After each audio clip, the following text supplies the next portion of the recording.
All right, are we live? Yes, here we go. We're live, not Memorex. Showing my age there. There we go. Yeah.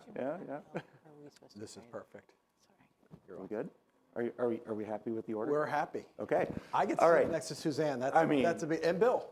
Well, big deal. Yeah, you bookended very well there, Juan. Okay, we had Secretary Mayorkas scheduled for this session, and we appreciate that events of the world have called him away, and he's unable to attend today.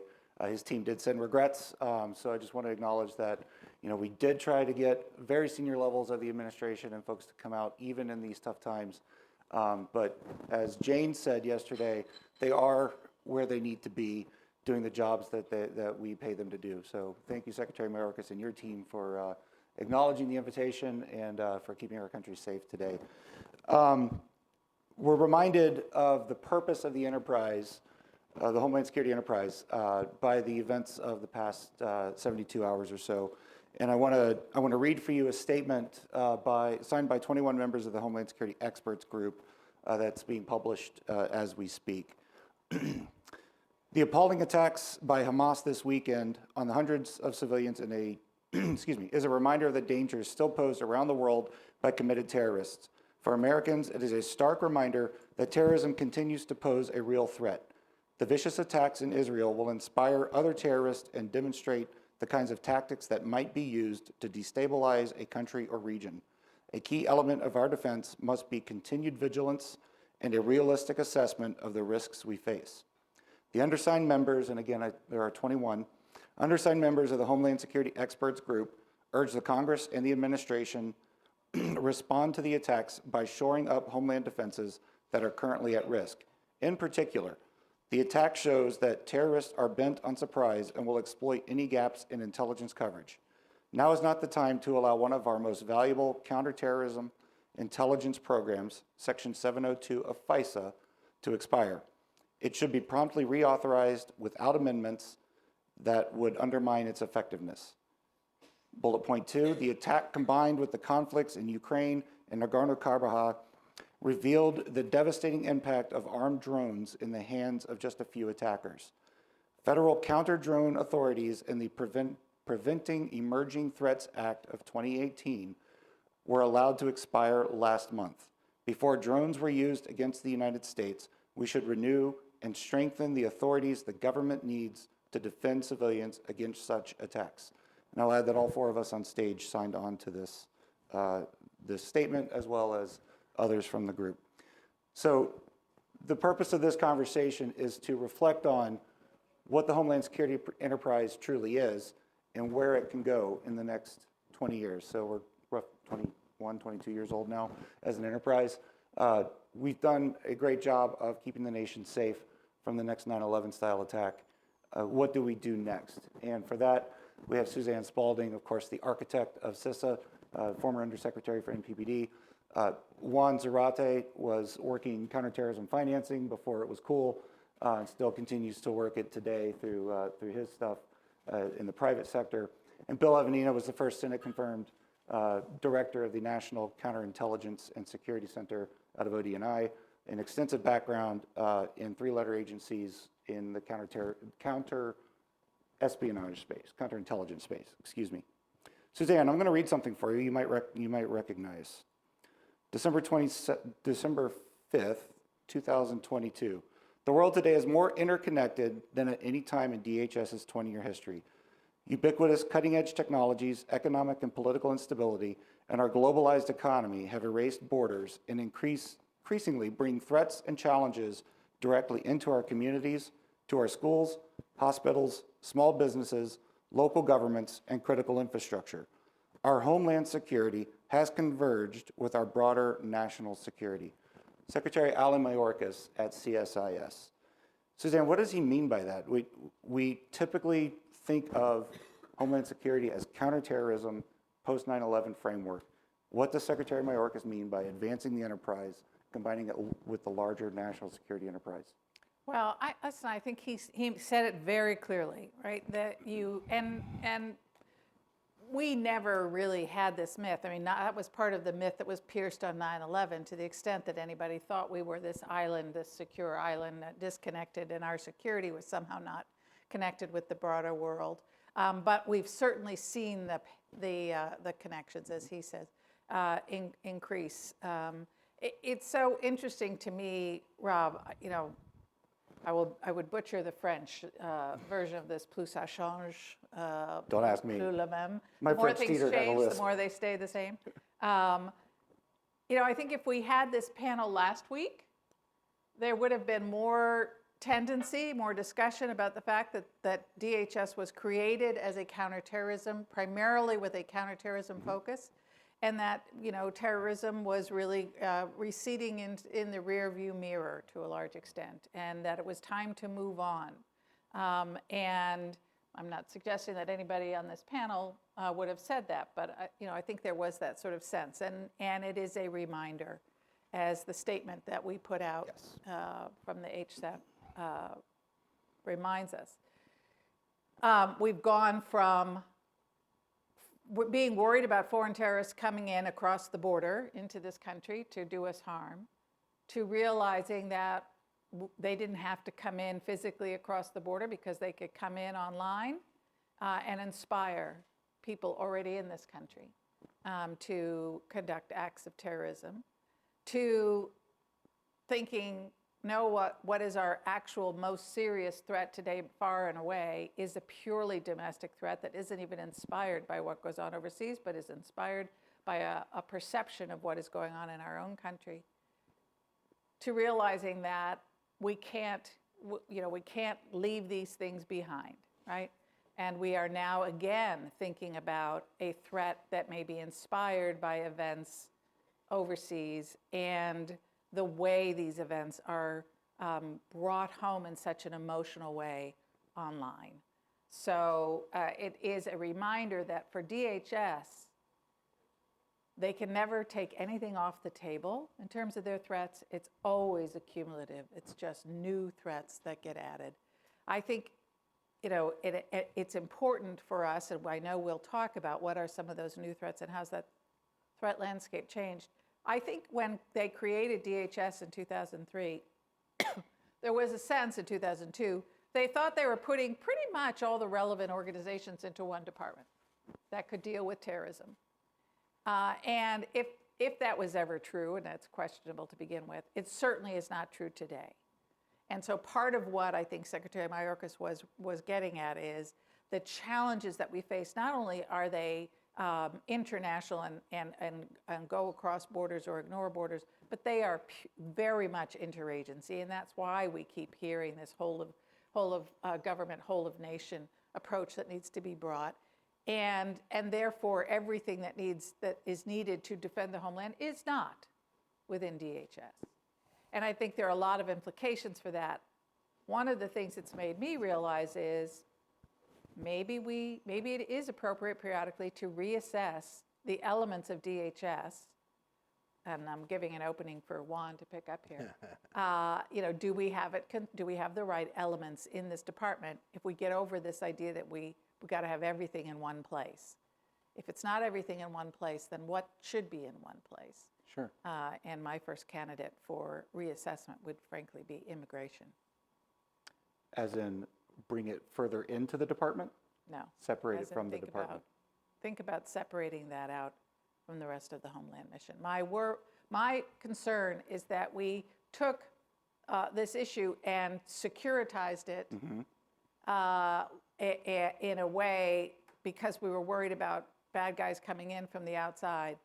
And in fact, it now sucks all the oxygen out of the room at DHS, certainly for the secretary, and it is not, I think, first and foremost, a security issue.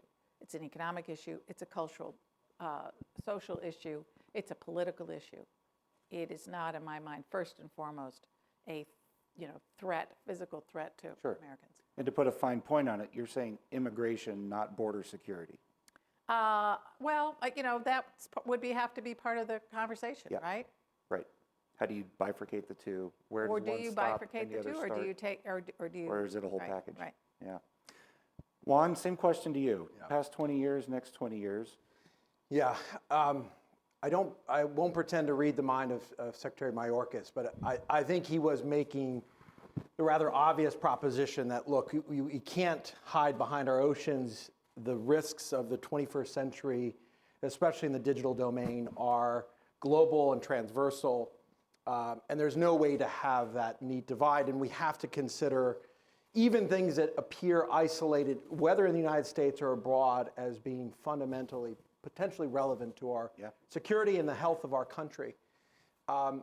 I think a couple things he probably didn't have in mind, and I think it has been absent from the thinking, and has to be part of the thinking of the Homeland Security environment moving forward, is the Homeland Security fundamentally is about the health, security, and resilience of our economy, society, and systems.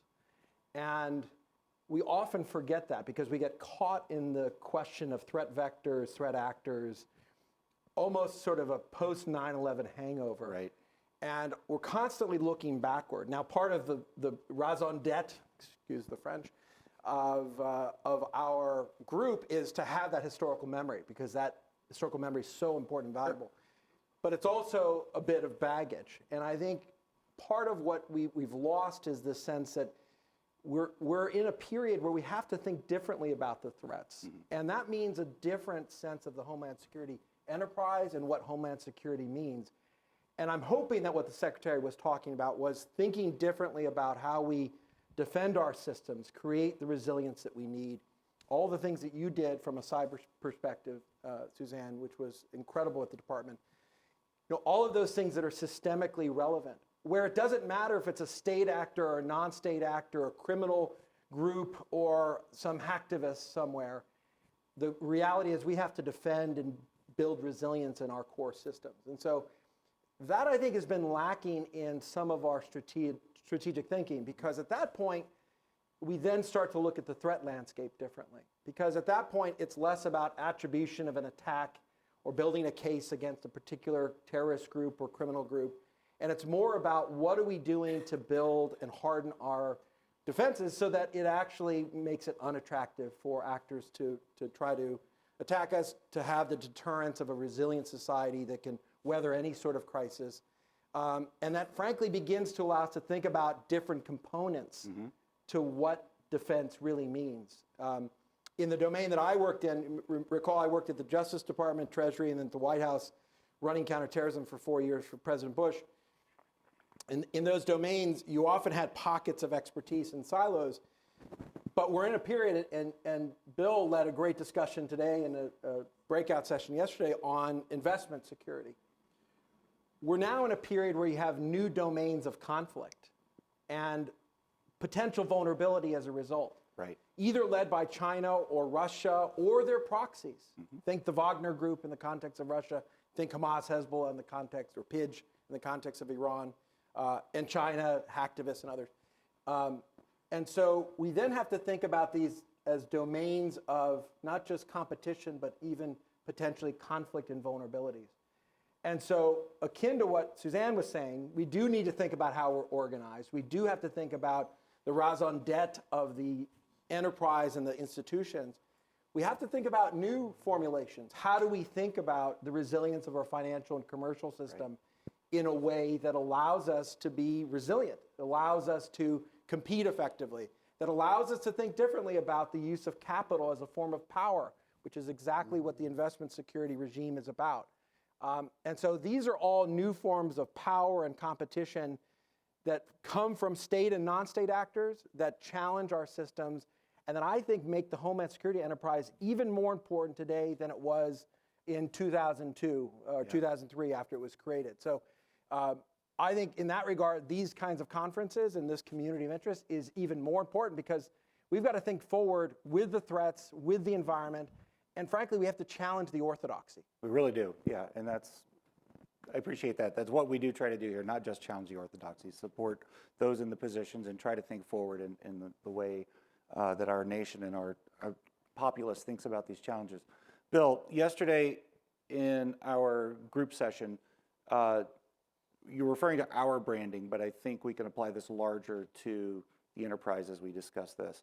Is Homeland Security the right label for what we talk about in terms of, I tend to call more often domestic national security, Or do we need to move away from the term Homeland Security apart from DHS so that people quit associating Homeland Security just with counterterrorism?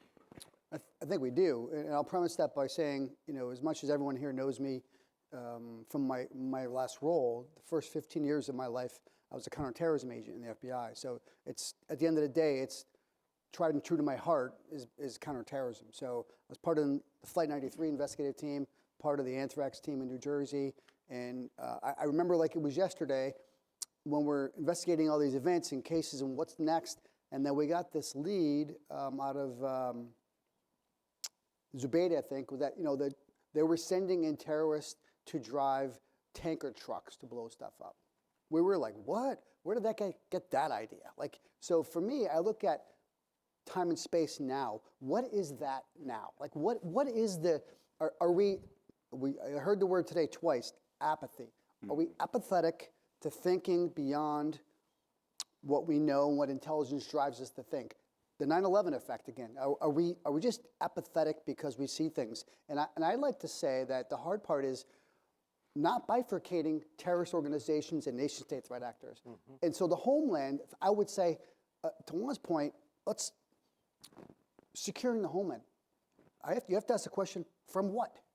Like, what are we concerned about? Let's identify those things and then put them in a bucket, right? And I think that we've gotten too sedentary in our organizations. Two big things, I would say, that need a refresh, relook, a DHS and ODNI. I think we have to take a fresh look at, did we get it right? Maybe we did.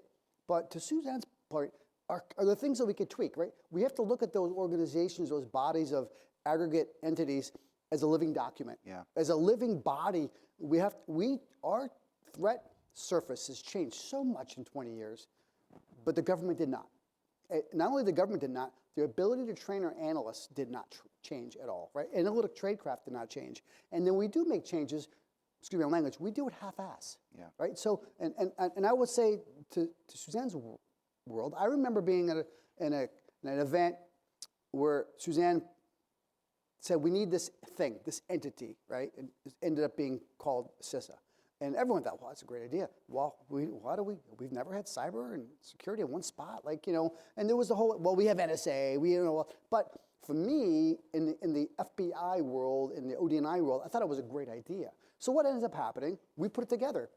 A congressional committees put it together, but they went halfway. And excuse my, just honest, they went halfway. They did not give CISA all the requisite authorities, capabilities that I think they needed to be a monster player in critical infrastructure. I look at critical infrastructure today the way I look at our ability and our need to harden hard targets and soft targets subsequent to 9/11. I think we have to have the same mentality now in critical infrastructure. Because why? We've had a decade of intelligence and evidence showing nation-state threat actors penetrating our critical infrastructure, deploying malware, sitting there. We know it's happening, but yet we are unwilling to take the effort as a nation to mitigate that and put protective measures in place. Why? Because there's 30 agencies involved, right? And now we think about DHS, and again, CISA. We look at natural gas and oil pipelines, right? There's 2,600 linear miles of natural gas pipelines protected by TSA, right? I'm not sure that's the right place for them to do this, right? And if so, how do we reimagine our critical infrastructure as a national thing of importance where we say, let's take a fresh look, blue screen this whole thing, white page it, who's best to protect our critical infrastructure? DHS has done a great job of identifying what those sectors are. Let's identify the most effective way to partner. The last panel talked about the only way to do it is partnership, right? And the government does not partner well. Like, when it gets down to brass tacks, we have meetings, we go away, and then we don't allow the private sector in. And if we're going to win this, the terrorism mindset, and now applied to really unique modern threats to our homeland, we've got to ask, what are we protecting it from? And then what's the best venue to do it? If 85% of the critical infrastructure is in the private sector, all the responsibility can't be laid on the government to protect it.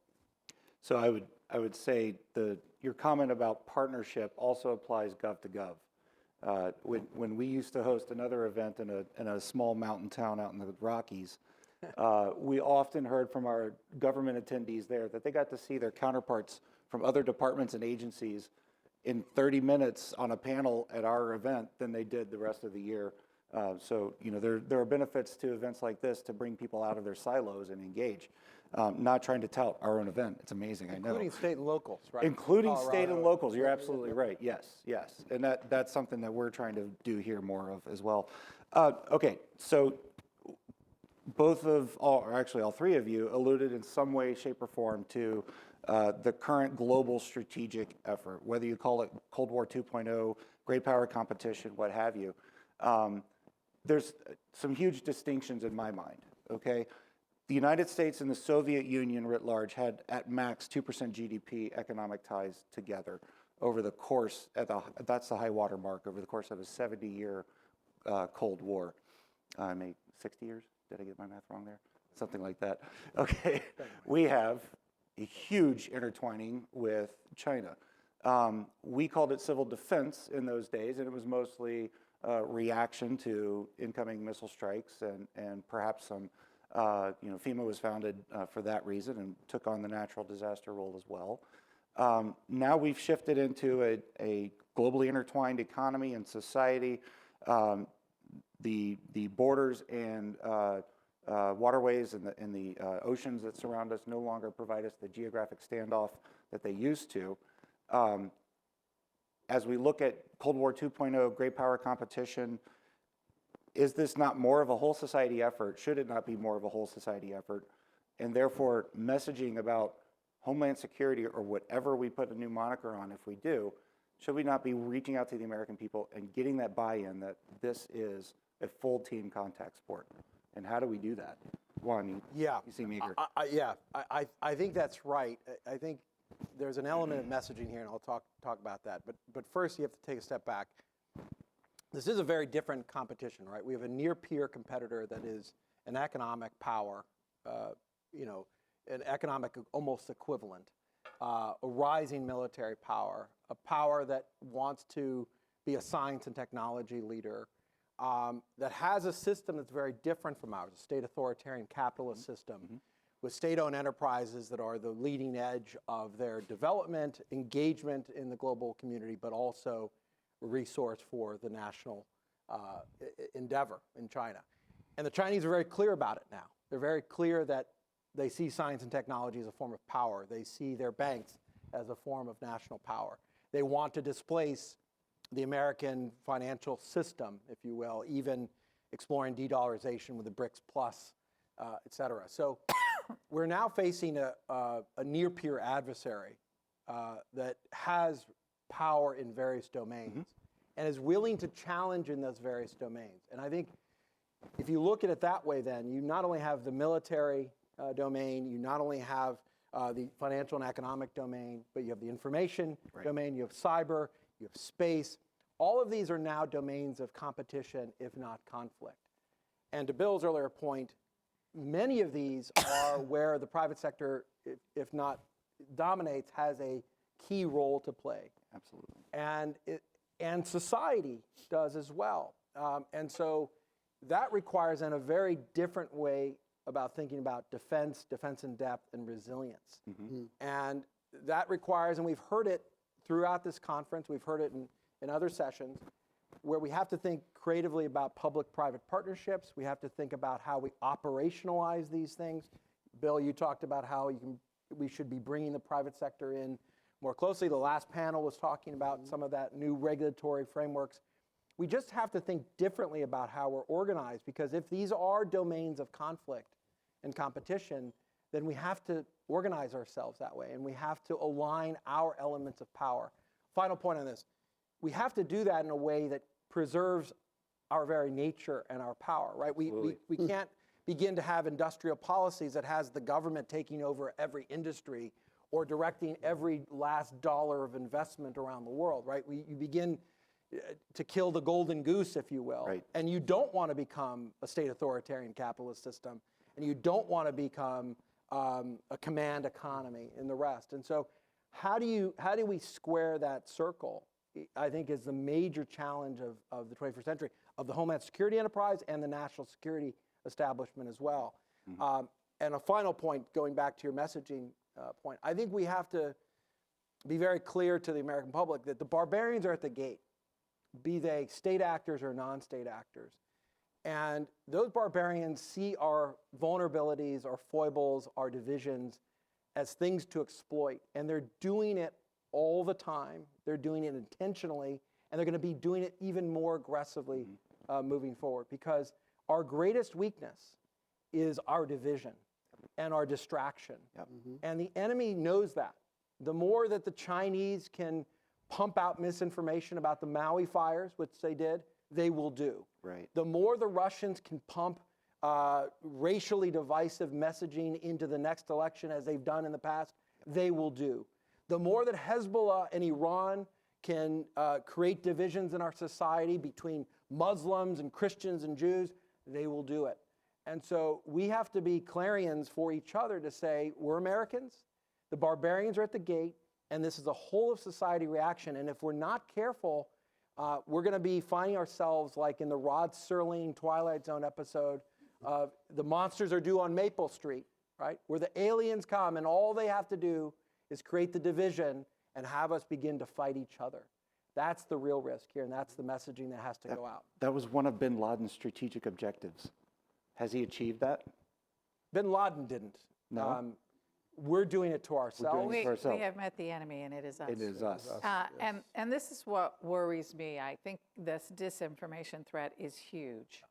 And I am very worried that we are unilaterally disarming in the information space because we are we have so politicized the work on disinformation. And so, there may be a stronger consensus that, okay, well, it's okay. Well, let's go after disinformation from China and Russia, but don't touch anything that is domestic. And in fact, there is legislation and recent court cases that are really limiting the ability to engage on domestic disinformation. And yet, we know these are very sophisticated actors. They are not sowing disinformation that is labeled, oh, this is from China, this is from Russia. They get more and more sophisticated, and they amplify domestic voices, and they set up infrastructure that is not that easy to detect, and the platforms have become less transparent and forthcoming with the data that researchers could use to detect that. So we might be more comfortable as a nation, I totally get it, saying we're going to draw a bright line between domestic and foreign. I think from a practical standpoint, that way lies real danger, and we are effectively disarming against a very serious threat. That said, I'm not saying here today that this should be DHS's, solely mission. I do think there is a information threat to critical infrastructure that we have seen manifest itself in the real world in terms of attacks on critical infrastructure that come about as a result of crazy paranoid theories out there. And that's my next point, which is, I hear you that the threats to the homeland and Secretary Mayorkas are, much bigger, broader, interconnected, et cetera. I do think we need to be careful not to ask DHS to take on all of that. And particularly, I think it requires some careful thinking, and I don't know what all the answers are, but as we talked about in the supply chain risk management, around economic security and homeland security and national security. And what is the role of the Department of Homeland Security in some of these things? In the great power competition, DHS has a very clear role in deterrence, in defense, certainly of our critical infrastructure from physical and cyber threats. And resilience is so important as an element of deterrence, and that's got to be DHS. Coast Guard clearly has a role in that great power potential conflict. USIS, I think, has a role in terms of the use of immigration policy, but not everything is going to fall under DHS. So, and I'll get to you in a moment, Bill, but if I can spark it up a little bit with Suzanne, I don't propose in my framework ideas that DHS take on the domestic national security challenges writ large. And yes, you delineate some very specific mission areas that DHS does have responsibility for in great power competition. What I'm trying to get at here is more of the enterprise-wide domestic national security scope, which Will include the includes Bureau. the Bureau, Right. ODNI, and others that we try to bring into this enterprise forum. So I think that is, Yeah. I'm falling into my own trap here of, using the term Homeland Security Yep. and people reverting back to DHS specific. So Bill, pick that up a little bit for us. Counterintelligence has been around for millennia. George Washington had his own amazing intelligence network. How does that fold into this domestic national security enterprise, or what else we should call it?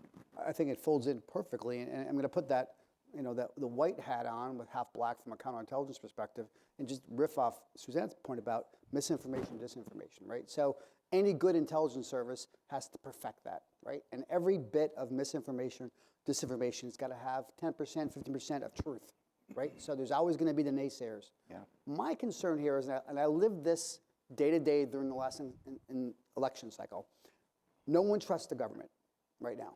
Nobody in the society, not anyone in Congress. So I don't think there's any room in the government to have this body to say what is misinformation and disinformation.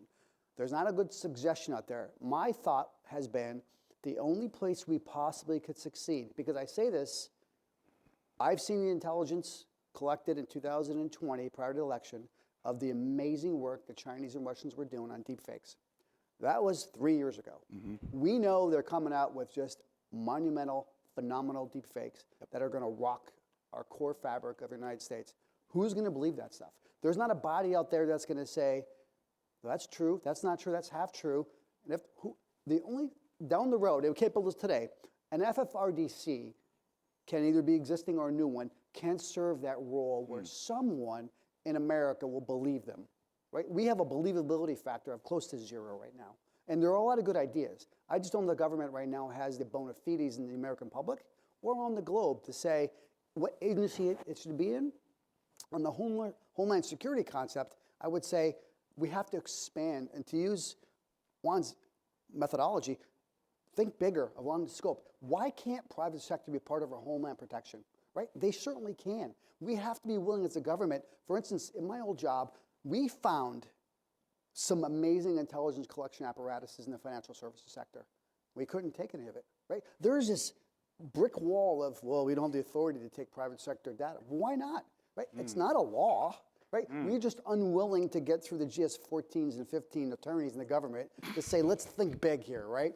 Let's utilize the amazing talents of industrial companies, the Googles, the Microsofts, the financial services sector. Take their data in. Let it help and advise our open source reporting, right? We have to be willing to say, what's next? And the government can't be that answer. And to Suzanne's point, DHS is not always going to be the answer. Oh. So on your issue here, Homeland Security Enterprise, everyone thinks we're a DHS cutout, right? And we support DHS. So I think even DHS, Homeland Security, everyone thinks it's the group of that. And this is where the FBI gets a free pass.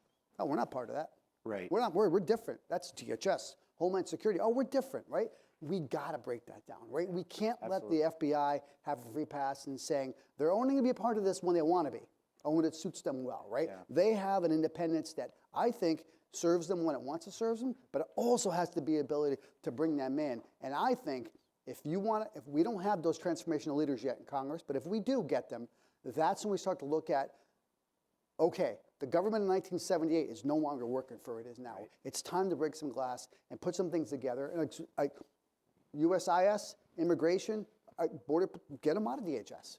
I mean, I think it's an albatross that's unnecessary right now, and I think that goes across our U.S. government ecosystems. And I think the homeland security, securing the homeland has to have a vernacular that everyone can understand and has to be shared across not only our whole society, but down to our elementary schools and high schools. Yeah.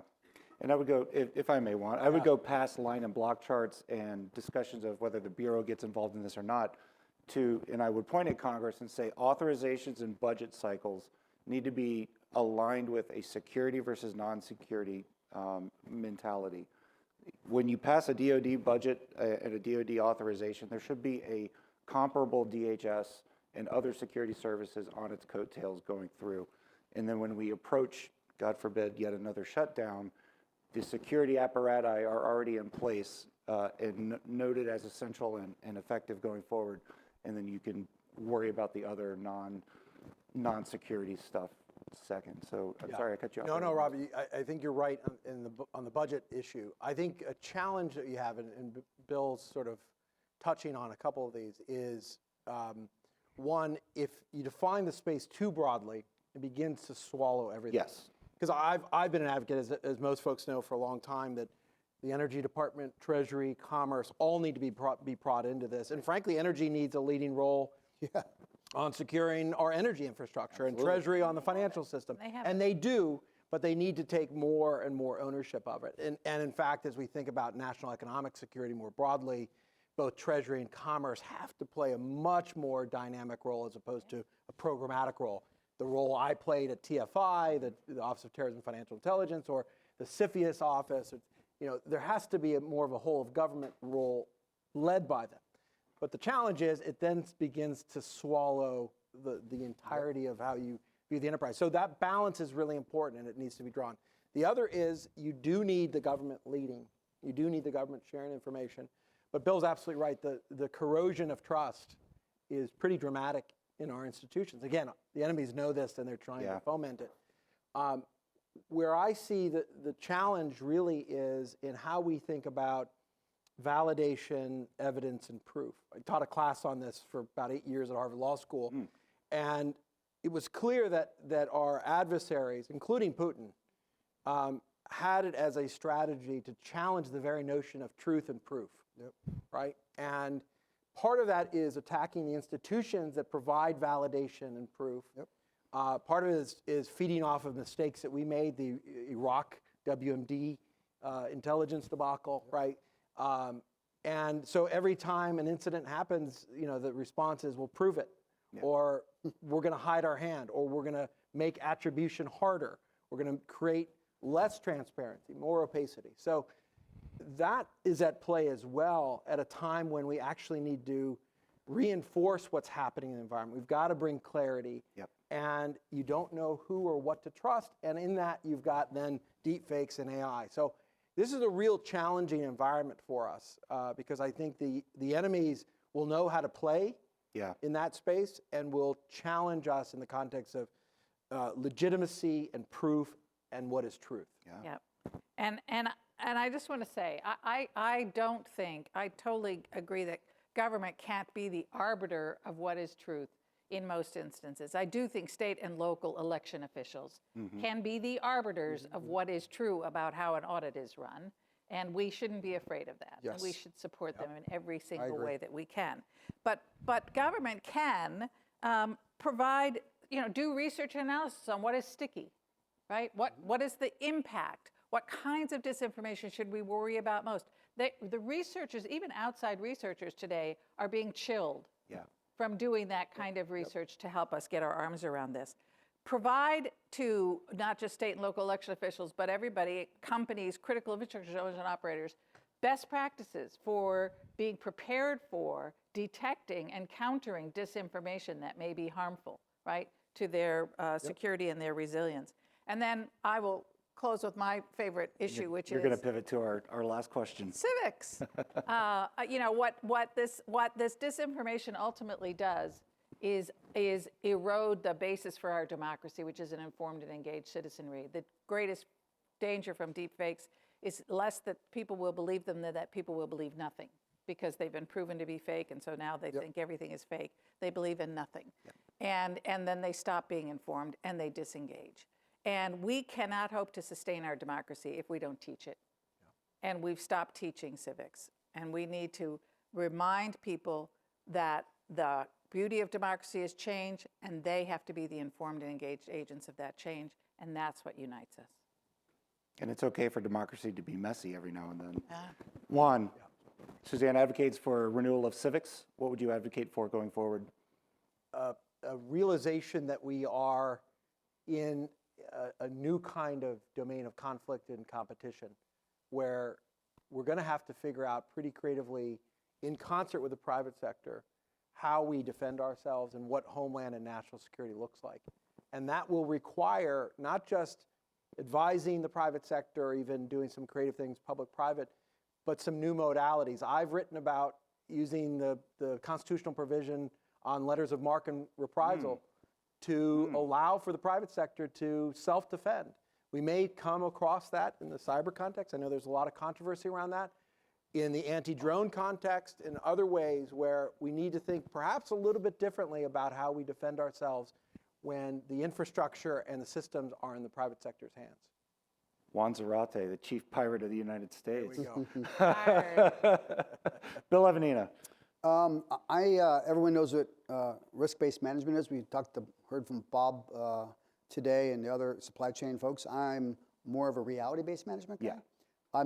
I don't ascribe to the idea that we need to go back to civics. We can't, as a nation, even decide what to teach in schools now. So I don't see that being plausible. I do think, though, that we have to somehow derive transformational leadership somewhere, somehow. Our country needs a dynamic leader, someone who could acquire more than 50% of half of our country. I think that's going to be the beacon of our democracy. Our democracy led by women and men who are dynamic leaders who could drive not only administration, but more importantly, our congressional body. And we just don't have that right now. And I think as a democracy, we will survive or fail based upon whether or not we find dynamic leaders who can lead our country out of the squabble right now. We're on a teetering point of democracy, right? Capitalism, the things we talked about, we survive with dynamic leadership. We always have. We have to hope for that. And at the end of the day, that's just not with the president. That's with dynamic leadership, not only in Congress, but at the governor level, at the state and local. We need to find folks that people could say, whether you're an R or a D, wow, that's a really good point. I want to buy into that because we are going to have complex issues that we can't even contemplate in the next 2 or 3 years. Yeah. We have to find solutions that can garner more than 50% of the population to ascribe to. Yeah, governing from the middle would be great at one Be point awesome. soon. Thank you, panel. Fantastic conversation. I know we're long on time, but I know all four of us are long on odds for America, and we're excited for what the future holds. We didn't mean for this to be so down and the gloomy, but you know, the Homeland Security enterprise does have a bright future ahead of it, and even more robust requirements going forward. And we are all part of that. So thank you all for attending. I really appreciate you coming. I'd be remiss if I did not give several shout outs before we close here. For the third year in a row, I'd like to thank Dr. Trace Losley. Where are you? Trace generously, go ahead. He coordinates our American University volunteers every year. And this year we have Tatiana, Sydney, Zachary, Mary, Brendan, Connor, and Anna. Actually, Anna returning for her third year in a row. Thank you, Anna. And again, if you have not met these up-and-coming, amazing professional individuals, please grab their cards or hand them your card while we're out back on the patio. Of course, this is not possible at all without the financial support of our corporate partners. Deloitte, Guidehouse, American Airlines are all gold partners this year.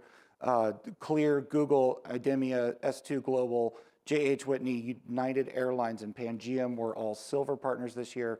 And our bronze partners were Accrete AI, Delta Peraton, Airlines for America, Sims, Infraguard National, Clearance Jobs, NVTC, and then our small business partners from Instabase and Wirescreen. Thank you all, not only for the financial effort and support to put this on, but also for your content contributions and your partnerships in developing this conference as we try to bring together this enterprise.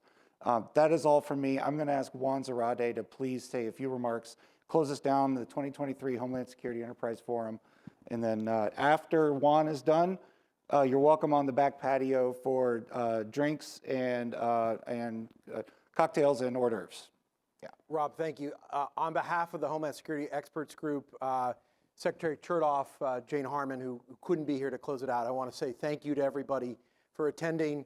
Rob, I want to thank you in particular and Sarah for your leadership, for keeping not just HSEG alive and well, but also keeping this forum a vibrant community of interest. I think one of the things we value most, and Rob, you've been a leader in this, is the ability to bring great people from the public and private sector together, technology companies, other companies that are interested in our partners and sponsors, into a forum where we can be open, we can challenge each other, we can talk about new ideas, and we can think forward together. And that's really what this is about. HSEG talks about being the grandfathers and grandmothers of the Homeland Security enterprise and in the post 9/11 environment. But I think this organization really does drive some of the future thinking and what should be in terms of the Homeland Security enterprise. So I want to thank you, Rob. And on behalf of all of us, thank you all for joining. Let's all go have some drinks and some fun.